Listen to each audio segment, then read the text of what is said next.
сабағымызда балаларымыз бүгін Абай Құнанбайұлының шығармашылығынан өткенді қайталау сабағы болады. Дәптерлеріңді ашып, қазір бүгінгі күн ретін жазып қойыңдар, сынып жұмысын жазып қойыңдар.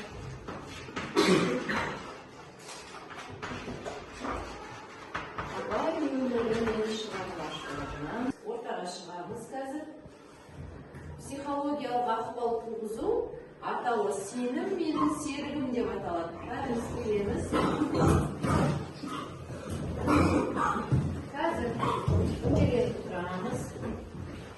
Сосын барлығымыз мен бүгінгі сабақта саған сенемін деп өзімізден кейінгі адамға қараймыз.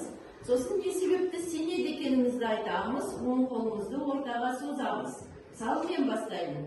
Ирина, бүгін мен саған сабақта сенемін. Себебі алғырсың.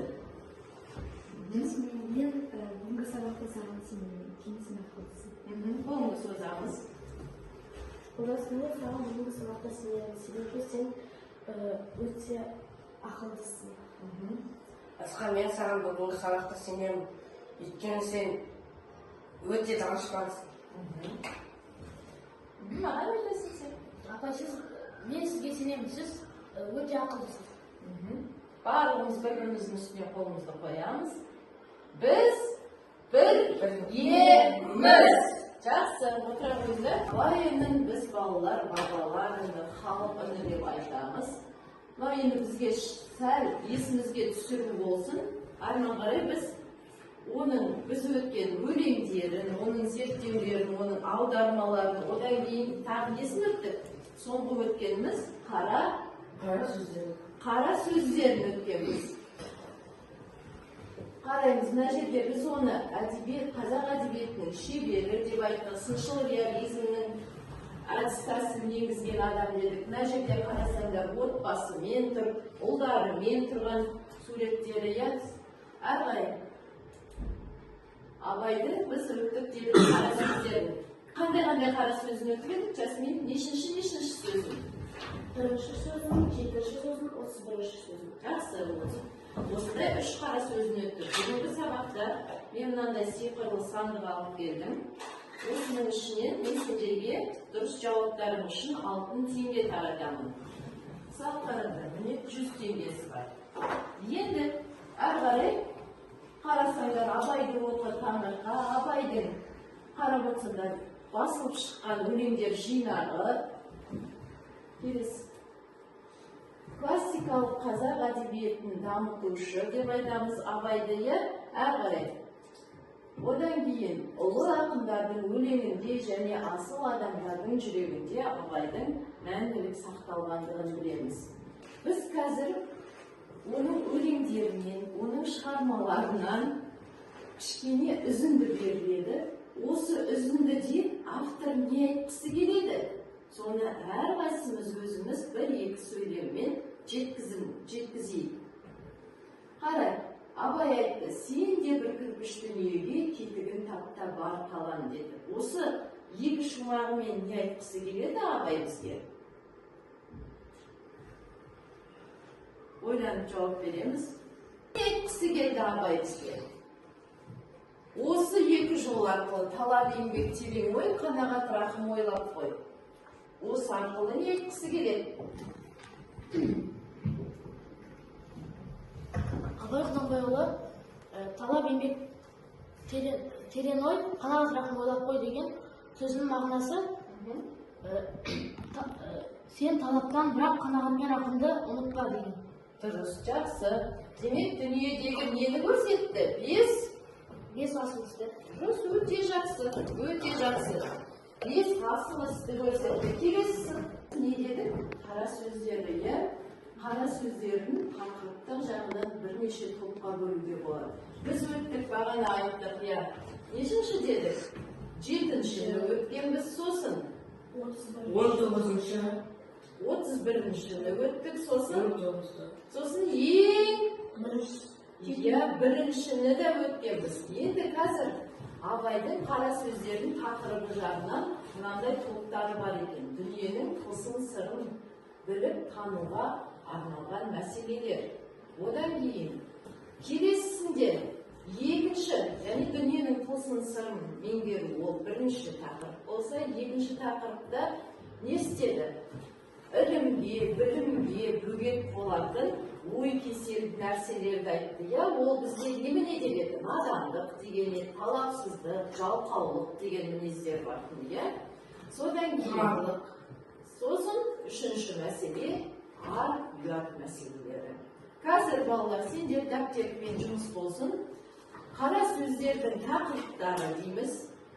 Осы нүкте қоямыз да, бірінші дүниенің тылсым сырын меңгеру мәселесі, екінші ілім-білімге бөгет болатын надандық, талапсыздық, жалқаулық мінездерді сынау, үшінші ар-ұят мәселелері. Осылай қысқаша қылдырып жазамыз, жақсы ма? Түртіп алу әдісі деп аталынады. Бұл әдіс, яғни мына жердегі берілген білімнен өздеріңе қажеттісін қысқартып алып жазуларын қажет. Ең қысқа қара сөз, бірақ та біз бұны барлығымыз айтқанбыз. Бұл не туралы болған еді? Бұл естіген нәрсені ұмытпасқа себепті айтатын, сосын тағы не айтатын? Ой кеселді заттарды айтатын. Жақсы, қайталадық, ары қарай.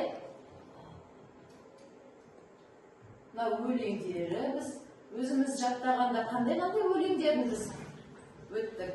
Мен сендерге өз еріктеріммен жаттап келдім. Ғылым таппай мақтанғаны. Сосын жасымда естерінесің деген. Сосын дұрыс. Сосын тағы да жасымен сен жаттап айтсаңыз, әсемпаз болма, әрнегені да. Жақсы. Ғылым таппай мақтанбаның мәтінін білеміз, жатқа айттық. Әрі қарай өмірі есімізде ме? 1845 жылы туған дедік, биылғы 25 жылы туғанына неше жыл болады? 80 жыл, әрі қарай кімнің тәрбиесінде болды деген едік? Әжесінің тәрбиесінде, дұрыс. Содан кейін қай жерде оқып еді? Семей қаласында қай медреседе? Риза медресесінде. Ахмет Риза медресесінің шәкірті болды. Содан кейін қарай білім алған ордалары, ұстаздары. Мынасы кім еді? Ол Абайға қандай қатысы бар? Ең бірінші Абайға хат танытты. Қай тілде танытатын еді ауыл ордалары? Қайтасына араб тілінде танытатын. Сосын Ахмет Риза медресесінде оқыды, одан кейін неге шағай оқыды балалар? Себебі ол әкесі шақырды. Дұрыс айтады, өте дұрыс. Себебі оны әкесі оқудан не істеген еді? Сұрап алды. Қайтарып алды, оқуын сол жерден 3 айдан кейін тоқтатты. Қарай, Абай туралы айтқан кімдер? Абай туралы берген Ахмет Байтұрсынұлы, Мағжан Жұмабаев. Жақсы, қазір біз балалар кімнің суреті деп ойлаймыз? Абай Құнанбаев. Жақсы, бұл жерден шығайық. Қазір кубик лақтырамыз. Кімге қандай цифр түседі, сол цифрдағы сұрақты алады да соған жауап береді. Бірінші Жасминге береміз. 6. 6-ны басып қалыңызшы. Абай себепті білім алуды насихаттады. Жауап бере ғой. Себебі Абай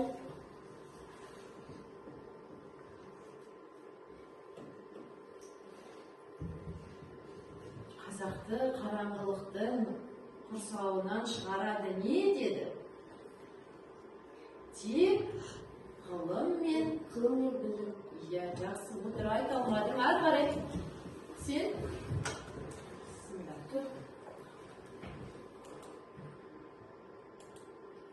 Ал? Доктор, өз сұрағымды жауап беремін. Абай қара сөздерін жазудағы басты мақсаты не? Абай ол қара сөздерді не етмеді? Бірінші қара сөзінде айтқан еді өз туралы.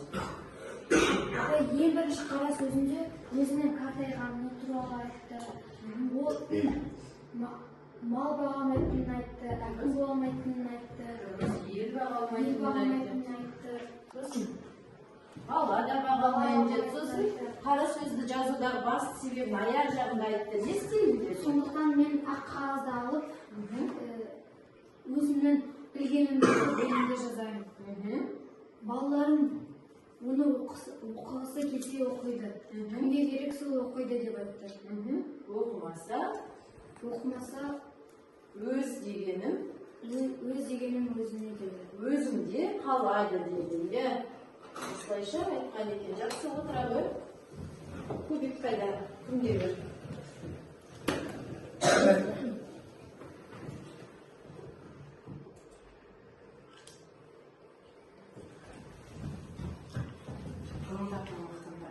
Иә, тағы қандай өлеңдерін айтыңыз? Көзімнің қарасы, жасымда ғылым бар деп ескермедім. Мен жазайын өлеңді ермек үшін. Әсемпаз болма әнеде. Жақсы. Отыр. Асқарға бер. Екі. Абайдың туған жылында 1845 жылы дүниеге келді, 1904 жылы дүниеге келді. Ой, жақсы, молодец, жарайсың. Енді бізде қалды 3, 5. Оны қалай анықтасақ екен? Ал, 3. Абайдың бір өлеңін байланыстырып түсіндірді.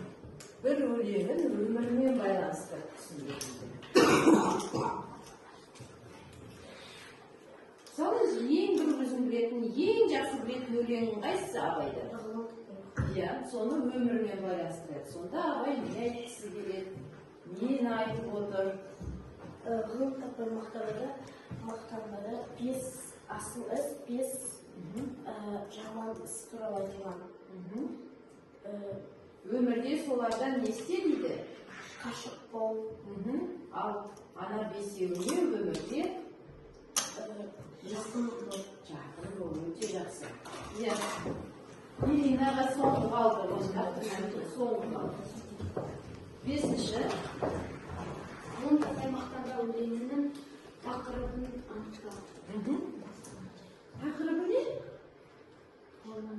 Ғылым мен Білім туралы.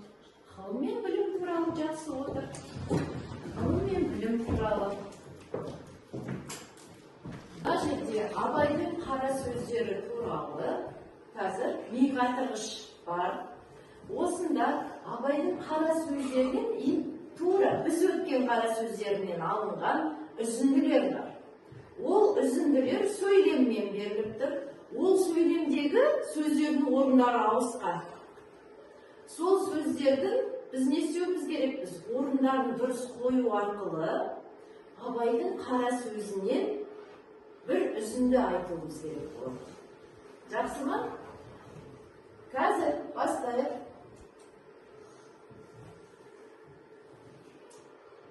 Қол көтеріп айтамыз. Ал айтқа ғой. Ел бағу, жоқ ел бағуға жоқ. Дұрыстар, басынан бастайық.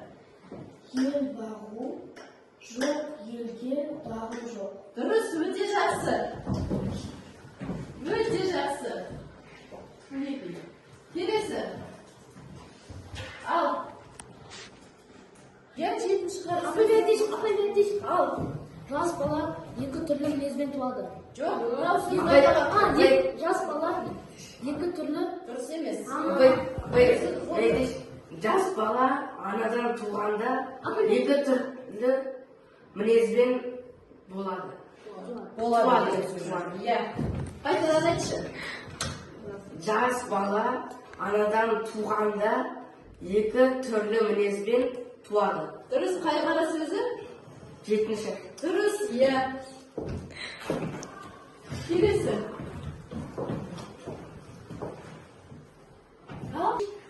қайта жақсы екенбіз бала Дұрыс емес. Қайта бала күнімізде жақсы екенбіз. Иә, қайта бала күнімізде жақсы екенбіз. Отыр. шығармашылығы, қара сөздеріне байланысты тапсырмалар болады қазір. Бұнда бір өзгешелігі варианттары бар.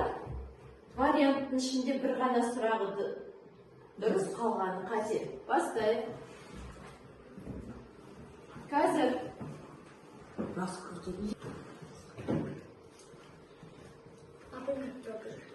Жасмин бастасы, қыздың жол жіңіште. Жасмин да төртеу. Төртеу ма? Ирина, сенде ма? Үшеу? Ал. Абайдың 31-ші қара сөзіндегі айтылған ой кесімдердің заттарын саны нешеу? Ойланамыз. Орында тұрып жауап береміз. Төртеу? Дұрыс па, көрейік кәлекей? Дұрыс дейді. Отыр.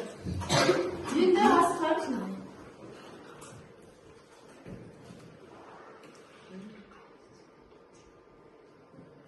Арғы солымен құбанызды абай неге жатқызады? Ойланып жауап. Ой кеселді заттарға. Бастайық. Дұрыс. Дұрыс екен. Ой кеселді заттарға жатқызады екен. Үшінші сұраққа қазір кім жауап бере алады екен? Апайдың айтқанша естіген сені ұмытпастыққа 4 түрлі себеп бар. Кәне басып көрейік. Дұрыс. Естіген нәрсені ұмытпасқа 4 түрлі себеп. Қазақтың қамын ойлаған 1 минуттық эссе. Қазір тақырыбын жазып қойдыңдар. 1 минуттай ойланамыз, не жазатынымыз туралы. Яғни бұнда не жазуымыз керек біз? Абайдың қазақ халқына жасаған қандай жақсы игілікті ісі бар. Қазақ үшін жасаған. Қазақтың қамын ойлаған.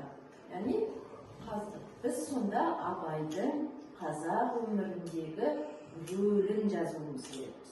Ойланамыз. Содан кейін 1 минутта ойланып алыңдар. Сосын өз ойларыңды жазып шығыңдар. Кем дегенде 4-5 сөйлем. Болды. Ақын Абай Құнанбайұлы ол кісі қазақты білімге, ғылымға шақырған. Абай Құнанбайұлы өзінің білгенін басқаларға үйреткісі келді. Жақсы, отыр. Ал Жасмин. Абай Құнанбайұлы қазақтарға білім берген, ғылым үйреткен, ақыл ой оны салған, және де балаларды білімге шақырып үйреткен. Үйреткен белгілеп қайталанып кетті. Сөз қайталаудан аулақ болуымыз керекпіз. Неше сөйлем бар сізде? Бір ауыз сөз. Бүгінгі сабақтан алған әсерлерің қандай? Соны бір ғана ауыз сөзбен жауап береміз. Бүгінгі сабақтан алған әсеріңіз қандай? Бүгінгі сабақтан алған әсерім болып қуанышты. Қуанышты. Сендер бүгінгі сабақтан алған әсерім деп айтпаймыз. Бір ауыз сөз дедік па, мысалы, күшті, қуанышты, қызықты, көріне ме? Әркім орнынан тұрып бір ауыз сөз ғана айтады. Асқар, бүгінгі сабақтан алған әсерің қандай? Керемет. Керемет. Міне дұрыс, бір ауыз сөзбен айтты. Жақсы. Енді жинаған ұпайларымыздың санын есептейміз. Жоқ, андағы жерде әркімді жеке-жеке бағалаймыз. Сенде 6, 4. Демек, Олжасқа бүгінгі сабақта 10 балл, 5 кімде? Жасминге 9 балл, сосын Асқарға, Иринаға 8 балл. Жақсы, жинала беріңдер балалар.